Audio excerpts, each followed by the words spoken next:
C'est en collaboration avec le Haut Commissariat des Nations Unies aux droits de l'homme que la Commission nationale des droits humains, CNDH, commémore le 113e anniversaire de la Déclaration universelle des droits humains.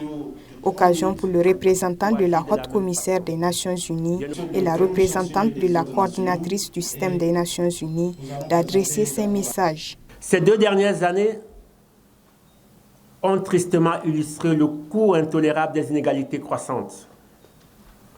L'égalité est au cœur des droits de l'homme. Cela ne veut pas dire que nous devons tous avoir la même apparence, penser la même chose ou agir de la même façon. Bien au contraire, cela signifie que nous acceptons notre diversité et exigeons que tout le monde soit traité sans aucune discrimination.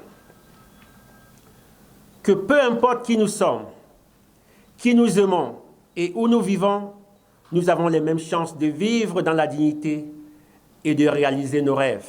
Notre monde est à un tournant de son histoire. La pandémie de Covid-19, la crise climatique et l'expansion de la technologie numérique dans tous les secteurs de notre vie ont créé de nouvelles menaces pour les droits humains. L'exclusion et la discrimination sont monnaie courante. La sphère publique se rétrécit. La pauvreté et la faim augmentent pour la première fois depuis des décennies. Des millions d'enfants sont privés de leur droit à l'éducation. Les inégalités se creusent. Or, nous pouvons choisir une autre voie.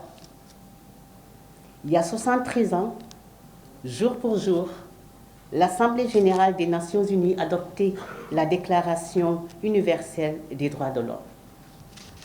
Les principes énoncés de cette simple déclaration demeurent la clé de la réalisation de tous les droits humains.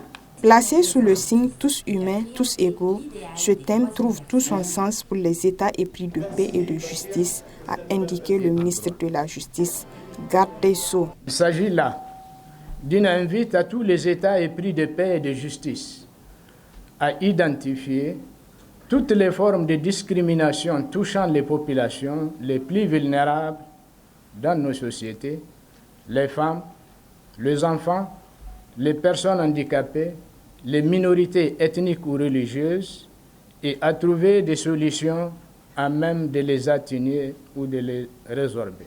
En lançant les activités de cette journée, le président de la Commission nationale des droits humains, CNDH, a rappelé les avancées réalisées en matière des droits humains au Niger. La situation des droits humains au Niger connaît malgré tout des avancées réalisées dans le domaine de la lutte contre la pauvreté, la lutte contre la pandémie du Covid-19, du VIH-Sida, de la protection des réfugiés et des migrants, de la protection de l'enfance, de la promotion des droits de la femme et du genre, de la lutte contre les violences faites aux femmes, de la lutte contre la traite des personnes, et les pratiques esclavagistes, etc., etc. Des efforts ont été aussi fournis dans le renforcement des capacités des acteurs étatiques et de la société civile en matière de droits humains. Ces avancées ont été rendues possibles grâce à la détermination de l'État et la bonne collaboration de tous les acteurs, étatiques et non étatiques, de la promotion et de la protection des droits humains avec les différents partenaires techniques et financiers. Le président de la CNDH, Mati Alhaji Moussa, a enfin exhorté les acteurs engagés dans la promotion et la protection des droits de l'homme à davantage œuvrer dans ce sens. À cet effet, une déclaration pour l'égalité et le respect des droits humains pour tous a été signée par ces derniers.